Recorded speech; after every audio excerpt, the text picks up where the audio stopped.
There's no question that the world of work is changing. What's going on with all this great resignation and most recently, quiet quitting? Something is broken, and we have the opportunity to help. That's this week on the Badass Agile podcast.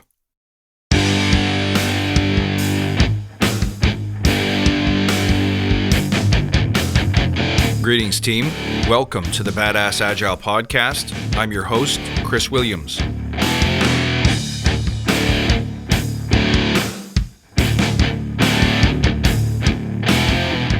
Everybody, welcome back. Thank you so much for tuning in, for being a subscriber, and for showing up every week. Let's talk about what's happening in the workplace. Something happened during the pandemic. I believe it was an awakening. And once people have been exposed to what's possible, and they see how easy it is to make change, they can never go back. And that affects what we do as practitioners. But before we dig in, let's take just a moment to remember why we're here. To create an elite tribe of leaders who truly serve their clients and communities by doing what matters and what works, relentlessly chasing value and excellence like a badass. There's so many resources out there about what you need to do to be agile, but we're focused on who you need to become in order to lead teams. So let's hammer down those fundamentals to create a truly unique and powerful force in this industry. And remember, if this episode helps you, share it with your friends. Also, don't forget to check out my new private podcast called The Badass Agile Entrepreneur.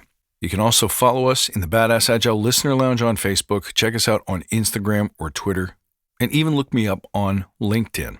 Also, track what we're doing in Clubhouse. We have great conversations there. So, things were plodding along just fine. We had deeply entrenched traditions and habits and expectations of how work gets done. You go get your parking spot at 7:05 a.m., you hop on the commuter train for your half-hour or hour-long commute. You show up at the office just before 8:30, just in case the boss is looking. You go through your day, you have lunch at 12, 11:50 if you're smart because you beat the lineups, and then at 4:52 you head on down to the train, you make the journey home, and then you repeat it all over again. What we were finding was happening, though, is that people were always saying, I'm busy, I'm crazy busy, I'm super busy. They're working 10, 12, 16-hour days, and sometimes they're even bragging about it. In the aftermath, families are falling apart, personal wellness is deteriorating, health takes a back seat. And then all of a sudden the pandemic hits, and we cannot be together in the office. So what happens? We quickly pivot to find ways of working digitally, find ways of connecting using technology rather than proximity. And all of a sudden, a discussion breaks out. If this is possible, what else could change? Do I have to be in the office every day? Is it smart for me to be working this hard? All of a sudden, demand in the market changes. People who can solve remote work problems, people who can help businesses pivot, people who can replace the burned out workers who have left their jobs, all of a sudden had an abundance of opportunity. So there was this giant shift. Many companies were faced with a big talent gap. Many of them started overspending, overcompensating, or trying outlandish experiments to help retain or attract the staff that they needed.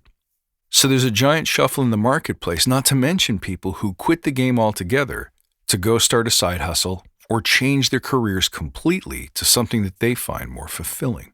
For many companies, this created a crisis. But most importantly, it created a shift in thinking, didn't it? When you all of a sudden see, hey, I don't have to follow that same script starting at 7:02 every morning. I don't have to repeat the same pattern. I can start asking questions about what's good for me, what works for me, where do I belong? And we start asking questions of our employers. Why am I doing this? Is this worth it? And when employers start demanding that people go back to the office, we were unafraid to stand up and say, wait a second, why? All of these forces are an interesting, sometimes dangerous, sometimes really exciting cultural shift, aren't they? But then, after 2 years of pandemic living, another trend emerged. There's a group of people who don't want to quit their jobs, who don't want to switch their roles, who don't want to leave and start a side hustle, but they're unhappy. They're 100% fed up with the way things used to be. They know they're burned out. They know they're making sacrifices that they can't afford to make in different areas of their lives. They know they're not fulfilled. They might even suspect that they're not being properly compensated, cared for, or heard. So instead of quitting, they start slowly abdicating or refusing parts of their job and doing just enough to not get fired. It's called quiet quitting, and it's got its own hashtag. Rumor has it that it started on TikTok somewhere. I personally didn't see it, but it's now a big enough of a thing that we need to pay attention to it. So the premise is you will basically protest your working conditions by not doing the work and not telling anyone that you're not doing the work.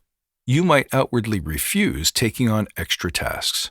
You might decline to pick up a piece that a coworker has dropped. In some cases, people are reporting that some choose to just do their current jobs so badly that they don't get asked to do it again. There's a couple of things going on here. Is this a good idea? It depends. There's certain aspects of it that are really quite brilliant. We're saying that we're going to vote with our feet. We refuse to surrender our time to do things that might be meaningless or exceedingly unfair or stressful because we're not properly supported, we're not given enough time to do the job properly, or maybe we're just being asked to do too much of it. We're called on to dig into our personal reserves of time, surrendering vacations, family time, downtime, sleep, all in service to the corporation, and we don't really see that much of a return. And knowing that the market could offer us better, rather than being disloyal, will be subversive. I like the idea of the everyday employee raising their voices. What I don't like about it is that it's passive-aggressive. It's saying, yeah, I know you have expectations of us, we're simply not going to do it. It's kind of like a strike without representation. It's taking action, yes, but it's taking action without declaring that you're taking action. It's avoiding the difficult conversation. So how does this affect us as agilists and as leaders? I think as scrum masters and coaches, you're more likely to see this at the team level in a way that managers and executives can't see it. They can't witness it because they're not in the team room. So we might have an opportunity to actually see firsthand what quiet quitting looks like and how it impacts the teams and the business overall. Let's remember something. If a person all of a sudden outputs half of what they used to, there's a chance that that will raise the cost of labor. And when the cost of labor rises, companies don't just absorb that, they pass it on to who? To the consumer. So there's an economic impact to throttling output or productivity. Does that mean we should just ignore it and keep on taking twice the work for not enough pay with not enough support? When a coworker leaves, do we just absorb the overflow on their behalf? We just start doing more and the company gets the savings from the reduced headcount? Of course not. But what we do need to do is properly organize and represent this conversation either to the people arm of the organization or to the executives and leadership themselves. First, let me give some advice to the executives if you're listening. Whether you like it or not, this wave is happening. So the conversation is already spreading through the halls and across the internet. If you don't control this conversation, you lose. By control the conversation, I mean control the narrative. Acknowledge that it's happening. Understand why it's happening. Understand the root causes and start figuring out how you're going to solve it. And if your answer to that question is stop it or you're fired, you're going to continue to lose people. You're going to lose your best people because they're going to see the meaning behind that measure. They'll know where your priorities are. They know what you care about. They won't feel heard, and so they'll take their talent elsewhere. Now, you can argue that people who would do this, who would quietly quit, hold back on their passion and their energy and their output, just to make a point, probably weren't your best, most talented people in the first place, but you could be very wrong about that. What I see most executives and executive teams do is kind of ignore the problem, push it out to individual managers or regional leaders to handle in their own way. And that's going to create a variability of response that'll create a sort of learned helplessness. Nobody knows what to do to solve the problem. You'll create a culture of probably fear of getting fired, fear of repercussions, fear of having your salaries cut. That's going to put a wall up between leadership and everyone else in the organization. Wrong move. You need to communicate with strength. And that strength needs to start with empathy, understanding how we got here. How did quiet quitting originate? Why is something that is seemingly a last resort, a quiet yet clear message that we've had enough and we're not going to take it anymore, happening in your organization? How do your policies and your approaches to leadership making this problem worse? And even if you don't know how you're going to solve it, express that you care enough to try. Too many organizations are responding with, oh yeah, you're going to quit quietly? Well, here's what we're going to do. We're going to punish, we're going to penalize, we're going to shame, and we're going to take away your livelihood. We're going to kick you out of the organization. That's not how you care for people under your charge. This is a time for leadership to do better, and I'll be blunt with you. I've seen very few companies in the past 2 years handle any of this with grace and excellence in leadership and heroism. CEOs, you're paid enough to figure out how to do this well. You, as a brand, create the culture and set the tone for your organization, and your people are expecting you to do better. Handle this straight on. Now, here's a note for people in the workplace, for those of you who may be considering quiet quitting. There are a few reasons why this might be a really bad way to go. The first thing is that the response from some companies, like Facebook, for example, has been, we think that there are a large number of people in the org who aren't doing a lot of work and expect that we're going to change our relationship with you. It may be time to say goodbye to those people who have just been swimming along doing the minimum for too long now. In the beginning of this trend, the reaction is going to be allergic. It's going to be inflammatory. So you go on some form of a labor-based hunger strike, and you may find that the first response is to start cutting people. You may find that it has the opposite effect of what you intended, that you'll basically be invited to leave or specifically fired. But here's another reason why I think it's a bad way to go. It's not because of the loss of your job. It's not because of what you'll have to say in your resume. It's not because of what other employers might think of you. It has more to do with my personal mission to create heroes. I think that simply dialing back on your efforts is a way to actively reclaim your work-life balance, your free time, your self-respect. That may be true. But at a certain point, I still think you're avoiding the conversation. If you're working in a place where you're being asked to put in too much time, working on tasks that you don't value, and not permitted or trusted to make changes to institute your own work-life balance, to make sure that you're getting the most important things done and minimizing waste, if you're not trusted in that, you're working for the wrong organization and you should leave. Rather than just sitting there and coasting and collecting a paycheck, get busy with your search now. Figure out where you want to go next. Figure out what the past few years and the changes that they have brought means for you. Where do you want to go? Start going there.